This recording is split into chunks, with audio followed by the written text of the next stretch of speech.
Hello and welcome to Chewing the Fat. Last week, we saw Wonder filly Mosheen continue on her winning ways with a breathtaking win in the Randwick Guineas. Our co-host, Bree Lachlan, was hot to trot, tipping winners not only at Bendigo, up in Sydney, but also finding the winner of the Melbourne GP, Jensen Button. So this week, the pressure's going to be on us, but don't worry, we're going to find plenty of winners at Moonee Valley on Friday night and up in Sydney again this Saturday. We'll be joined on the couch by rising star Tom Sadler. He's going to tell us exactly what it takes to be a top jockey.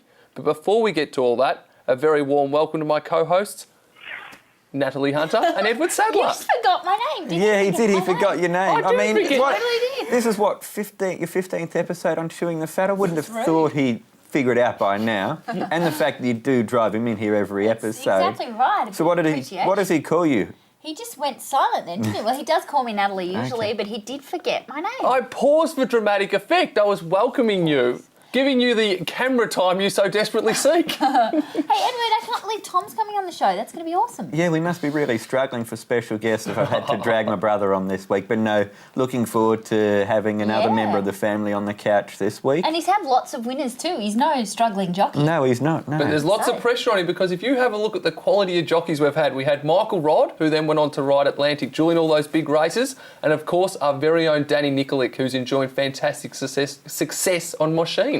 And of course, can't forget the trainers we've had with Robert Smurden, who obviously with the Mosheen connection, and Paul Snowden with Sepoy afterwards. So there seems to be a Chewing the Fat charm with the special guests at the moment. Yeah, but they've all started somewhere, so let's hope Tom's one of them. Well, there we have it. You really can't afford not to watch Chewing the Fat. We're going to take a quick break, and when we return, our special guest Tom Sadler will be right here with us on the couch.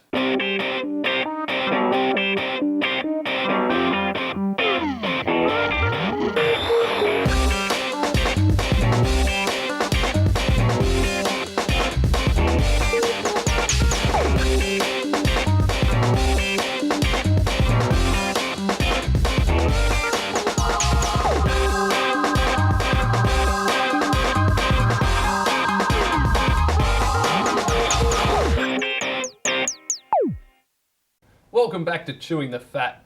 Now it gives me great pleasure to welcome star apprentice Tom Sadler to the show. Welcome, Tom. Thanks, Nick. Good to be here. First TV appearance, is it? No, I've actually been on a show called Two Cups and a Plate on TVN back in the days when I was working for Edward, so it's good to get out under my own light this time. I thought you were going to say, no, I've been on TV plenty of times, normally after a race when they're interviewing me as the winning jockey. Oh, yeah, I'll just let you guys assume that I've been riding winners anyway. Well, you have been riding winners. You've ridden 32 of them so far in your career, so you must be quite pleased with the way things are going to date. Yeah, things are going pretty well, Nick. I keep getting a bit of a roll on and ride a couple of winners for Dad or other trainers and get suspended for doing a few funky moves, but you know, it's all going pretty well and it's been really enjoyable so far anyway. Now, it has been enjoyable, has it? I mean, did you grow up always wanting to be a jockey, and now that you're, I presume, living your dream, has it been what you thought it would be? For sure. You know, I mean, early on when I was just a little kid in year 6 and 7, I couldn't decide whether I wanted to be a jockey or centre forward for North Melbourne at Carlton. And when I didn't grow, I thought, oh, well, I'll give horse riding a go, and sort of things went on from there. And I got to this level and then started an apprenticeship with Dad in Malura Racing. So, you know, I kind of asked for a better kick on into racing than I have so far. And 12 months into your apprenticeship, you're happy with the way things are going? Yeah, well, the first 6 months was pretty much manual labour and just working in the stable and track work and all the things that you have to do to start race riding. And then the last 6 months have been race riding, and that's been fantastic, you know. It's a lot different to what everyone thinks, and there's a lot of good days and a lot of bad days, but the bad days are what you have to put up with, and the good days are what it makes worth. What's that adrenaline rush like? You know, behind the gates, when you're on a horse that you know has the ability to win the race or give you a good feel through the race, that's a pretty exciting feel, especially on those big days. I mean, I haven't ridden in many city races. I've had 15 rides in town, but those Ballarat Cup or Country Cups, they're pretty exciting, and especially getting on those tracks like Caulfield where you've seen fantastic horses win huge races and you're just on that ground that they've been on. It's a pretty big thrill. Now, you touched on Ballarat Cup Day. I would imagine one of the highlights of your career, if not the highlight, would be booting home Bonda Chuck For your dad, the first time you rode a winner for Dad, and the last race, Ballarat Cup Day, that must have been an enormous thrill. Yeah, it was pretty special. I mean, I think I rode him 52, which was a big help. I claimed 3 off 55, and I had a ride in the second race for Dad on a horse called Irish Golfer, and got beat by that much by Lisa Crop, and that horse has come out and actually done quite well. And it's always good when you come out of the mounting yard without getting a spray from Dad. So I was on a high after that, and then I had a ride in the Ballarat Cup, which was a listed race, and I was still claiming 3. So that was probably one of the biggest highlights of my career so far, being jumping out down the straight at Ballarat with the crowd on the outside of the rail, and with all these fantastic jockeys. And I ended up running 5th, which was a good result. So to top the day off riding a winner for Dad, and it was a $60,000 race too, which was great. So yeah, always good to do things in that way. Now, we do joke about the fact you're riding for Dad and have a bit of fun with it on the show and on TV, but what is it actually like riding for your father? You know, it's comes with its positives and negatives. I mean, obviously you're trying to do a lot better because he's your dad, not only your boss, but at the same time you have an understanding of each other, and because I've worked for him for the whole time I've been in racing, I know exactly how he likes things done and how he likes his feedback. So I think it's definitely helped my progression in being a jockey and being a professional sportsman, because that's what we are. We're not only jockeys, but we are athletes. So I definitely think that it's been a huge help being apprentice to Dad and sort of having that aid there when I need it. You touched on before that you've had 15 rides in town. You've obviously won country cups, had doubles, trebles. Is that the next monkey off the back, the winner in town? Yeah, for sure. I mean, you know, you always want to be progressing through your classes in the country and be riding for good trainers. Like, I had my first ride for David Hayes on Saturday, which was, you know, a step towards riding for better trainers and better class of horse. But you know, I'm getting pretty happy. I'm happy with the rides I'm getting in town. Like, Dad's always got something from that's stepping up through its grades that'll go into a midweeker or a average Saturday class race. So you know, that's the next thing to look forward to. And there are plenty of top trainers at the moment who have got sons and daughters in the jockey ranks, and I know one jockey that you were saying off air you do admire and pride yourself on is Jake Noonan. Jake's a star apprentice. Tell us about what you've learnt from Jake. Well, initially I was going to do a school-based apprenticeship, and he was the only one sort of going down that path. So I thought before the riding came into it, I'd model myself on the way he conducts himself. But then when I stopped school at year 11 and just went into it full time, I still modeled myself on him because I'm pretty good friends with Jake, but also really admire the way he rides and the way he conducts himself. And the other thing too is it's quite important to model yourself as far as the way you push horses out and the way you have a seat on a horse, to model yourself on someone that's got a similar body shape, because it would be ridiculous me modelling myself on Chris Muntz or you know, a natural lightweight or a small jockey. So a Stephen Arnold or a Jake Noonan, who's closer to my stage, is really someone good to look at and practice on their style. We had Danny Nikolic on the show a few weeks ago, who mentioned that the apprentices coming through now, such as yourself, are bigger than the apprentices coming through when he first got into the game. Is that your biggest issue, weight? At this stage, my weight's actually held up a bit better than what I thought when I started my apprenticeship, but you know, you always have to be on top of it and not go out and have chicken parmigiana for dinner. You know, you're going to be having a fish or a salad or a soda water. So, but you know, at this stage, it's been pretty good. I don't have to watch it too strictly. As long as I'm sensible, you know, I can still ride 51, which is claiming 3 off the minimum of 54. As long as I can do that, especially through these winter months when the apprentices get a red-hot go in town, you know, that'll be really important for me. And does that put you off a lot of people saying to you, oh, you'll get too big, you're not built to be a jockey, all that sort of stuff? Initially it did, because you sort of say, oh, well, what's the point if I'm going to get too big? But at the end of the day, you say, well, I'm going to do it whether you think I can or not. And I remember when I started, Andrew Mallion told me that he always got told he was going to get too big, and he's 24 now and he's still riding and, you know, running 3rd in the provincial circuit. So it shows that even tall people can still make a living and keep riding through their 20s and 30s. And Tom, just one final question for all the viewers out there. Is there one horse that you might have been doing a bit of riding on in the track work, or you might have a ride on upcoming? You might not be on yourself, but you think might be worth following and might be worth having a few dollars on next time it goes around? I can't tell you the really good ones, but I was going to ride a horse, Faith Firebird, yesterday before I got suspended, so she's a nice filly to watch for and watch her go through her grades. Beautiful, Tom. Well, we'll keep an eye on her, and more importantly, we'll keep an eye on you as you continue to progress for your career. All the best, and thank you very much for joining us. Thanks for your time, Nick. Thanks, Evan. We're going to take a break on Chewing the Fat, and when we return, we're going to preview all the races in Moonee Valley Friday night and up in Sydney on Saturday. Austbrokers Bloodstock. For horse owners, by horse owners. With all the answers to protect your investment, Austbrokers work for you to provide the right cover and the best value. And most importantly, they're in your corner when you make a claim. Austbrokers' business is built around relationships. That's why our clients have been with us for so long. Horses are not just our business, they're our life. Why not talk to one of our team today? Call us on 029 570 8355 or go to our website bloodstockinsurance.com.au. Austbrokers, young faces, years of experience. Welcome back to Chewing the Fat. Well, the Melbourne Festival of Racing comes to an end tonight at Moonee Valley with the running of the Group 1 Power Tracker William Reid Stakes over 1,200 metres, where the second best sprinter in the world, Haylist, is a very good chance to start as the short-priced favourite.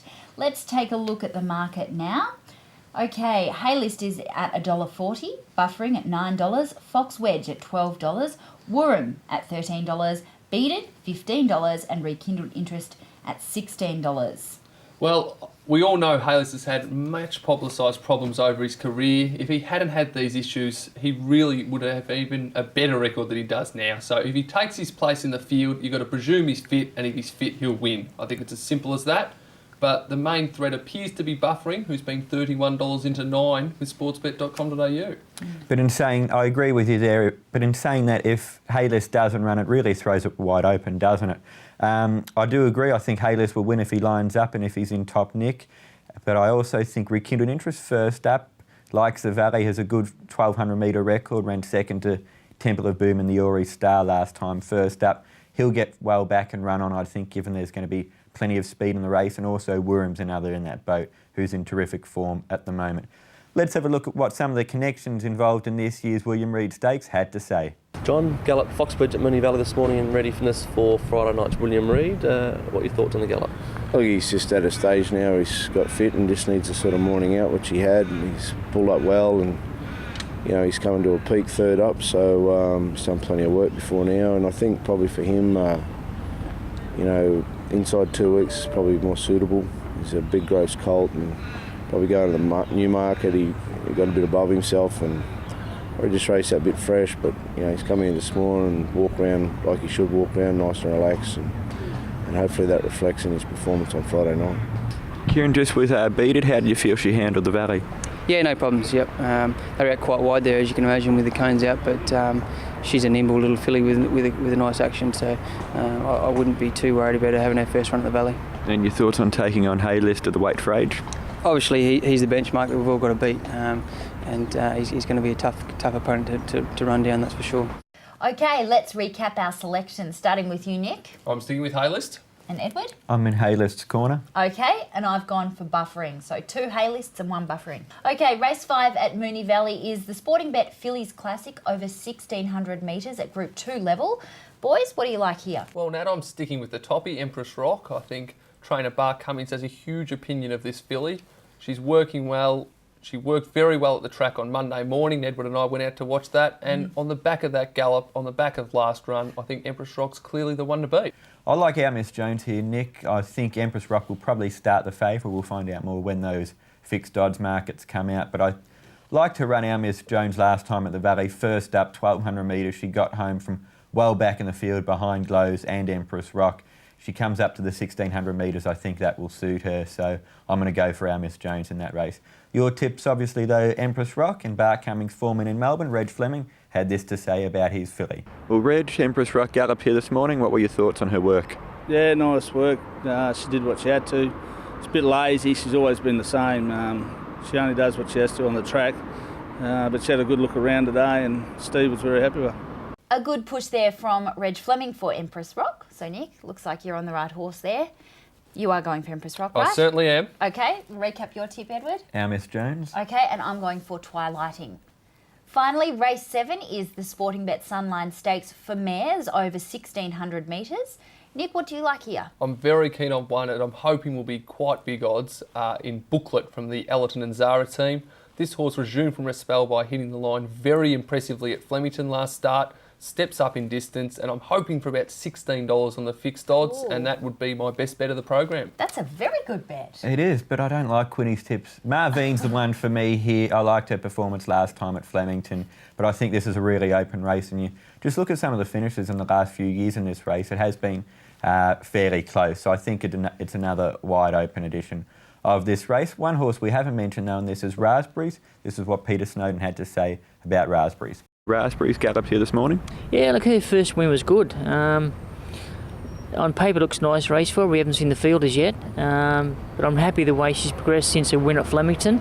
And a mile, she has raced here before, which is a good thing, and ran a very competitive race on Cox Plate Day last year. And looks on paper, it's a nice race, and I expect her to run well. Okay, now we're going to recap our tips, starting with you, Nick. I'm very keen on Booklet on an each-way basis. Edward? I'm going for Marvine. Okay, and I am going for Absolutely. So, I think that's everything, which means we're going to take a break here on Chewing the Fat, but when we return, we'll go through the 2 Group 1s at Rosehill on Saturday. Introducing Equiano, the king of speed. A dual Group 1 winner of the Royal Ascot's King Stand Stakes over 1,000 metres. Rated 127 plus on time form and 3rd on the 2010 World Sprint Rankings, 2 below Black Caviar and just 1 below Star Spangled Banner. By sensational stallion acclamation, the Rory's Jester of the UK and now Sire of Sires with leading first season son, Dark Angel, with a fee of just $15,000. Welcome back to Chewing the Fat. Well, it is going to be an absolutely fantastic day of racing this Saturday at Rosehill with 2 Group 1s and 4 Group 2s on the program. Race 6 on the card is the Group 1 Ranvet Stakes over 2,000 metres. Let's take a look at the market now. Shootout, the favourite at $3.40, Scarlet Lady at $5.50, Managar $6, as well as Southern Speed also at $6, Trusting at $10, and Rangi Rangdu at $13. Nick, what do you think? I think that Managar must have lost a leg heading up to Sydney, because how else could this horse be $6? That is a ridiculous price. Ever since joining Peter Moody's stables, 2 terrific wins and an unlucky placing, Managar is an absolute each-way special at $6. Cannot miss a place, will win. Why each way then? Well, if you're each way and it does run second or third, you can get better than even money to place and still make a profit. Okay. Look, it was obviously great to see Shootout return to form in the Chipping Norton, but I don't rate that form as highly as the Australia Cup form. I mean, the Australia Cup's a terrific 2,000 metre weight for age race in the autumn where we get some of our best horses in that. He won that in a tough fighting win. He's got more speed in his legs now thanks to the way Peter Moody's trained him. I think he'll be very hard to beat. I think for these sort of races during the autumn, I think the imports are the ones you've got to be following. Good to see you finally cottoned on and you're following me in. I know, it's a good thing to see. All right, one horse we haven't discussed is Wall Street. This is what Mike Moroney had to say earlier in the week. We're going to take Wall Street up for the Ranvet. He's pretty chubby still to look at. He had a nice gallop here this morning, had a decent blow, but look, we're going to get to Sydney with him and into the Ranvet, and then hopefully we'll head towards the Doncaster with him. So he's going to be one that, with fingers crossed, he's going to be quite competitive up there, I would think, but he's well up to them. How do you think he'll handle the wet conditions in Sydney, given all the rain they've been having? Yeah, that's what he really wants. He wants wet ground. Look, his best form's been on dead to slow, and if he can get that sort of ground, I think you'll see a big improvement in him. All right, let's recap our tips, starting with you, Nick. Clearly in the Managar corner. Edward? Clearly in Nick's corner. Oh, okay. And I am going with the horse that was just beaten last time by your horse, Managar. That's Southern Speed. The other Group 1 at Rosehill is the Coolmore Classic for the fillies and mares over 1,500 metres. Let's take a look at that market, see who the favourite is. Okay, Streamer is the favourite at $3. Steps in Time at $4.60. Red Tracer $6.50. Secret Admirer at $9.50, as well as King's Rose. And Of Course I Can at $12. Nick? A horse here that's close to my heart but has caused me some pain along the way, like any true love should. King's Rose. I really like this horse. I liked it all the way through last campaign. I thought she hit the line very impressively at Flemington last start. The step up in distance will suit. I'm not concerned about going the Sydney way, and I think King's Rose is a very good bet on an each way basis. Okay, Edward? I've got King's Rose in my roughie in the race, but I do like Streamer. I think she's a class filly. Her 2 runs in this campaign have been very good. Obviously, she's a Group 1 winner from the spring, so I'm in Streamer's corner. Okay. Well, I'm going for Of Course I Can. So that's recapped our tips. Well, that concludes our preview of the weekend's racing action. We'll be back to wrap up the show after this. You're watching Chewing the Fat.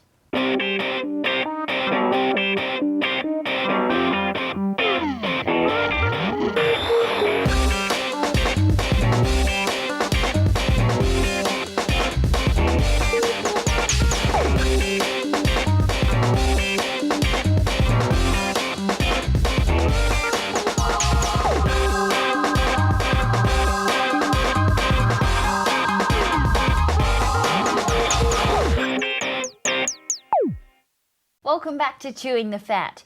Now, congratulations are in order for Zach from Caulfield, who last week beat Nick in the Tip Against Nick competition. Bad luck, Nick. Yes, funny about that. My a reader who may or may not be my grandma wanted to know how I tipped 6 winners at Bendigo and lost the Tip Against Nick, Edward. Well, as we discussed earlier, now the focus has shifted to Sydney. All the Tip Against Nicks from last week through to the end of the series are on the Sydney meeting, so bad luck, Nick, but it was more true to form. I think he must have taken performance-enhancing drugs at Bendigo to get you over the line there. 6 winners. I'll fight in a protest. I'm waiting to hear back from stewards. The Perth stewards have already said protest dismissed. All right, maybe you'll have more luck this week in Sydney. Could be your track. Could be. All right, well, good luck to you, but also to this week's tipster, Joe from St Kilda. Now, if you want to check out Joe's tips and all things Chewing the Fat, log on to our Facebook page or follow us on Twitter. Okay, it's now time to find you a winner as we go through our best bets and our best roughies for this weekend. All right, let's start off with you, Edward. Who have you gone for? I've gone for Miss Octopussy at Caulfield tomorrow. I think she's in really good form and she's the one for me. And my roughie, I've gone for Mr. Shard. He only finished 5 lengths off Haylist in the Newmarket last time. He finished 12th, but 5 lengths behind Haylist. Haylist would easily beat this bunch of horses at his best like he was in the Newmarket. And Mr. Shard's just only going to improve after that last one where he'd had a 12-month layoff. So Mr. Shard's my best roughie. And will he be paying quite well? He will be paying quite well. He's at about the $15 quote at the moment. Well, that's a great roughie. All right, Nick, what about you? I know they're talking about entering Mr. Shard in the Cox Plate this year, so Edward might be onto one there. I'm going to target the meeting up in Sydney. I've hopefully got a winner in the first and the last, so the bookend the program. I'm quite keen on Piero in the first, the Gay Waterhouse 2-year-old. I think this horse has got a lot of upside and I think will be too good. Hoping to get about $2 on race day. And then we go to the lucky last and a horse who was scratched last week when I was quite keen on it and saved for this week, Uate. Currently about the $12 mark, so don't be afraid to have a few gold coins each way there. Uate. So what your plan is to start off well with Piero, give it all back in the middle of the day and then get out in the last with Uate. I'd be more than happy with that. A win's a win. Okay, my best bet is... Actually, I was speaking to a little birdie who may or may not have been a special guest jockey we had on the show today about a big race in Albury today, the Albury Cup, and he's tipped me Under the Hat as my best bet. So there you go. My best roughie is Heart of Eternity racing at Caulfield on Saturday. I said that Under the Hat's also in at Caulfield on Saturday as well, so I take it won't be running there. Oh, I don't know. They haven't decided, I think, either way where to go. I think you've given a little slip up to the Chewing the Fat viewers that the Sadler team will be taking Under the Hat up to Albury. Okay, well, either way, that's my best bet and best roughie. Beautiful. Cool. All right, I think that's the end of the show, Nick. Well, what about next week? I'm looking forward to next week. We've enjoyed today, but I reckon there's a bit of a Dubai theme about next week's show. World Cup. Absolutely. Next week's going to be a really big deal. World's richest race meeting. And is it true that we might be speaking to a sheikh? I'm sure we will be. Oh. That's what you get when you watch Chewing the Fat. Live chat from Dubai. But in all seriousness, we've got Helmet and Dubai representing Australia over there, so it's going to be very exciting. Seapoy is also going to be there, and the possibility, at this stage anyway, with the UK bookmakers, so you think, Our favourite is the favourite for the Dubai World Cup. Ballydor yet to confirm whether he will go or not, but at this stage he's the favourite for the race. So great Australian connection to next week's meeting there. Okay, so next week's our World Cup themed episode, right? Absolutely. Awesome. And on Saturday night we're having a World Cup themed party at Nick Quinn's place too, by the way. You're all invited. On that note, I think we'll reluctantly wrap up today's episode. Thank you very much to Edward and Natalie, was it? Yeah, that's the one. No, thank you very much. I'm Nick Quinn. You've been watching Chewing the Fat, and I look forward to seeing you again this time next week.